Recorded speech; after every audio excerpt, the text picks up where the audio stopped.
Thank you for having us here today. We appreciate it. This is basically just an overview of what we've been doing recently with some global hazards that we use remote sensing satellite data to create and then monitor hazards. In particular, and we've got Chris here as well, the head of our applied science. Joe Green is not able to make it today, but we'll go ahead and walk through.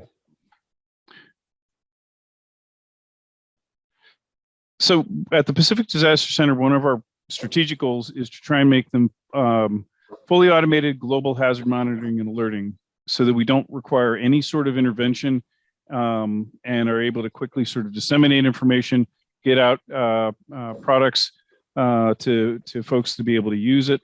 And that way it's able to scale up as needed and handle it when we have a tremendous number of hazards coming through.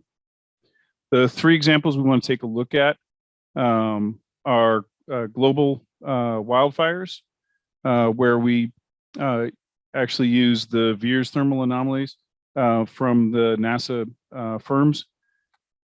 Global flood, which I think we'll probably spend the most of the time on, that we get from the NASA model of models, and we'll talk about that a little bit more as well.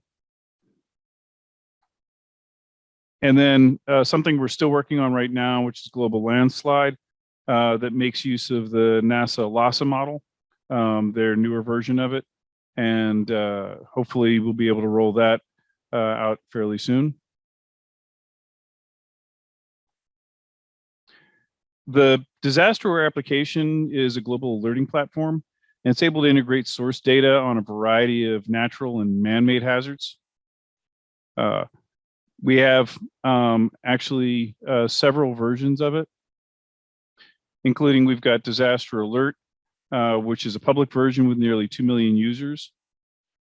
DisasterAWARE Pro, which is focused on really disaster managers, government agencies, and humanitarian assistance organizations, as well as we've got customized solutions that we're able to use with partners around the world, including some of the folks on this session that Chris and Victoria have been working with.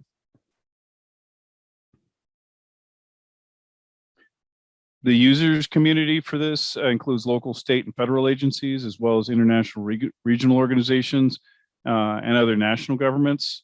I think all of these are going to look fairly familiar. So we're going to dive deeper into the hazards that are most tied to our remote sensing. We're going to start with wildfire. So the process of turning this data information into useful disaster information is gathering in real-time data throughout the day on the global hotspots. We begin with MODIS data and then migrated later on to the VIIRS sensors because it's got a greater granularity in the pixel size.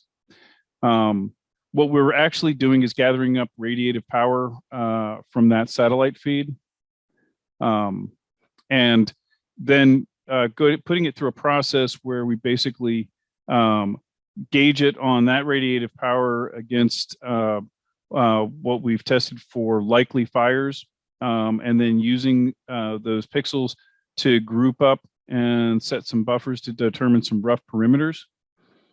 Some of the things that we wound up learning to do with this process is create some masks that we lay over the sort of the whole globe, where we've got known industrial areas that were giving us false positives, whether it's refineries or some other things that would give enough of a heat signature that it would hit our threshold. But once we were able to locate those, we could start sort of building a mask a little bit at a time to remove those from the equation. Next, we're adjusting our algorithm for the land type because we've found that there's a large difference in fires that are happening in woodlands versus fires that are happening in grasslands in terms of how hot they burn, how quickly they move. And then lastly, the fire perimeter logic. We not only include the current perimeter, but also the cumulative area of the fire that's already included in the burned areas.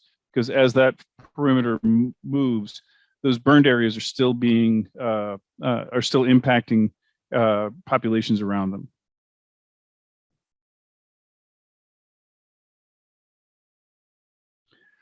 When we turn these into hazards, what we do is we use some algorithms, logic, and even some basic sort of AI coding to create informational elements, sort of the natural language pieces. We take that total FRP, scale it up to land type, and help determine a severity that's projected for that fire. We then derive an exposure, which I think you can see right there, where we basically create that perimeter and look at its potential impact on infrastructure. That's what we use those exposures for. And then, as I mentioned, that natural language algorithm, we are able to aggregate a lot of that data into a system-generated description of the hazard. It's important that every step of this be automated so that when we then get hit with a lot of potential fires that come through, we've seen that in the Western states, we've seen that as well in Asia and the Pacific. The system itself is able to rapidly create those potential fire hazards and get into the system.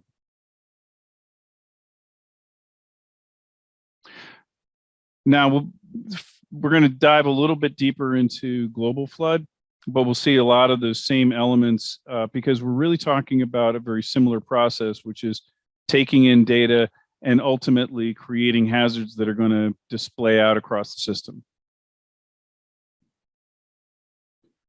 So for global flood, and we only recently went live with this on the system, the source data is the alerting from the model of models.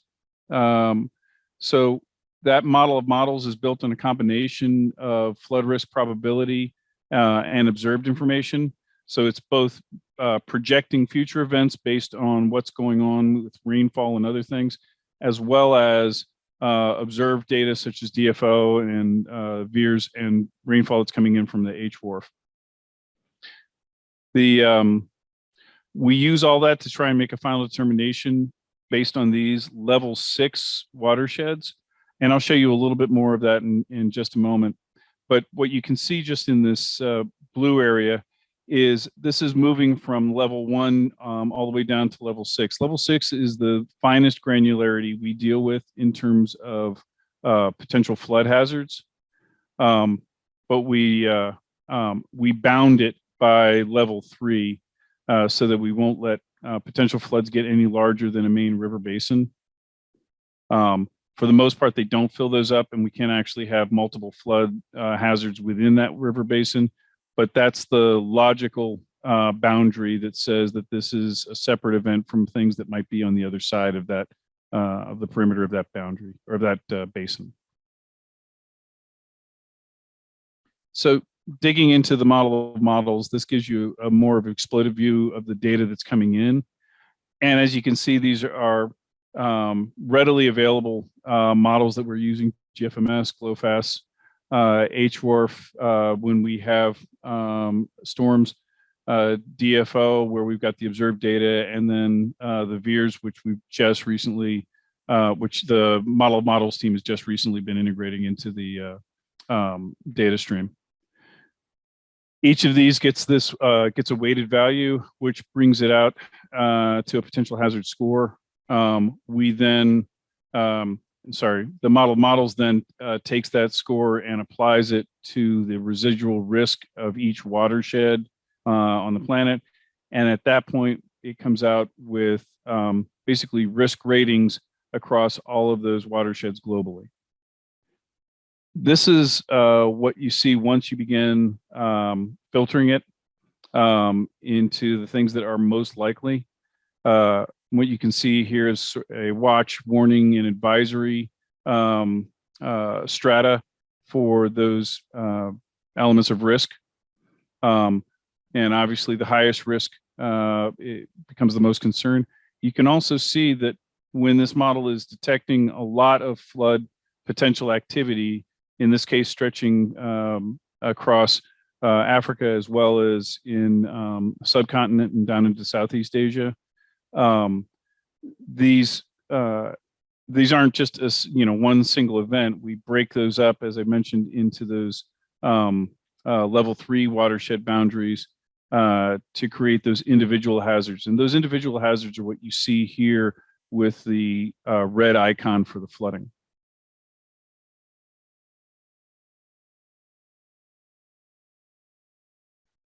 At peak, we could have anywhere right now from 90 to 100 flood hazards that we're monitoring around the globe that are displaying on the system. Many of these floods might only last a few days, but there's some conditions that can have these floods lasting much longer, and in some cases covering much more area within a large river basin.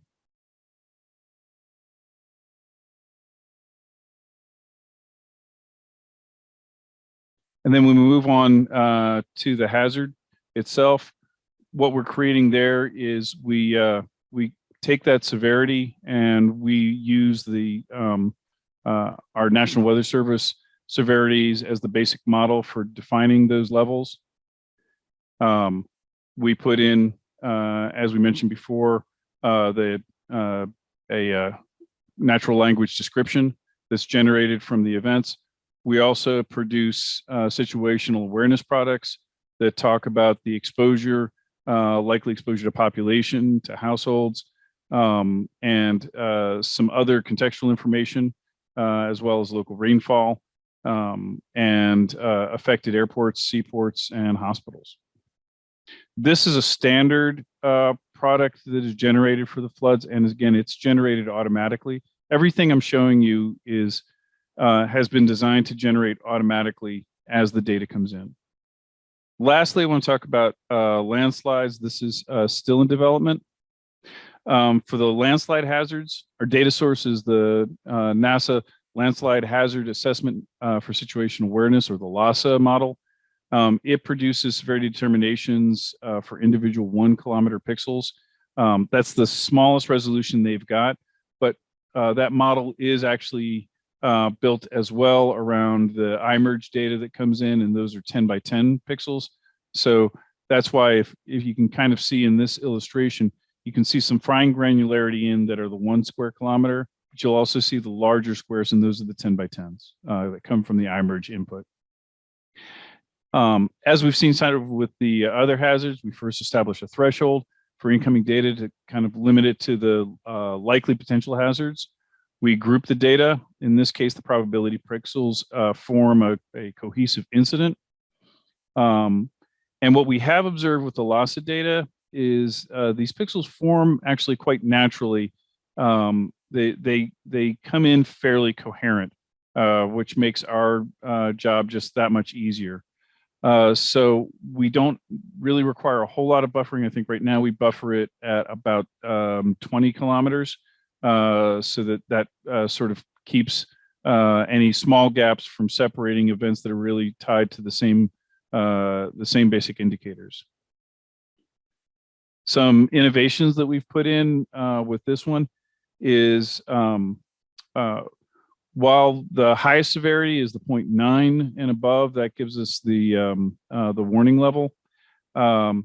We use all of the probabilities from 0.05 and above to give that clear context. That's how you can see the shading in here of not just the red, but we've got orange, and in most cases we'll also see yellow variations in there for the advisory level.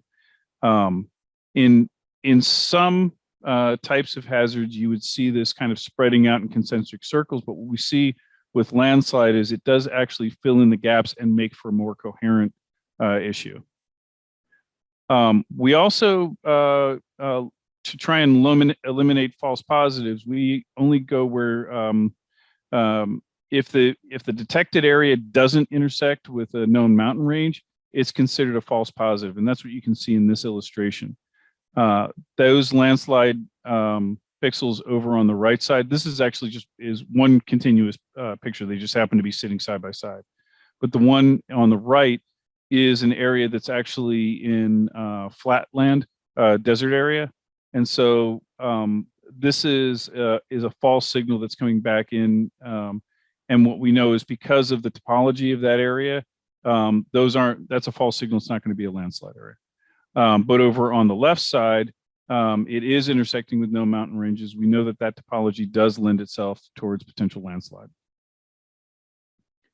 And then lastly, just in terms of overall innovations, we put in what we term a power function, where we have lower probability, but widespread pixels. If there's a sufficient number of low probability pixels, they will eventually hit a threshold where we do call them a hazard, but we won't upgrade their severity. We'll still keep them at that severity, whether it's advisory or watch level, but they will actually just by sheer size and within a logarithmic function will make the cut, as it were, to become a hazard. So then we'll monitor them at that level. And then here is the actual hazardification. The important points to note, you can see here that in this particular example, you see all levels of it, warning, watch, and advisory pixels are all still forming, but this is considered one hazard, but it gives much more situational awareness in terms of where these probabilities are, and so that it's that much more useful information for decision managers. And again, we've got the descriptions that are generated from that information, and our exposure in this case is the warning and watch levels, so that we really talk about the populations and areas that are affected specifically by the higher value probabilities. That concludes our brief overview of the hazard detection, determination, and creation process for these 3 hazard types and the reliance on remote sensing data. We greatly appreciate your attention and welcome your questions.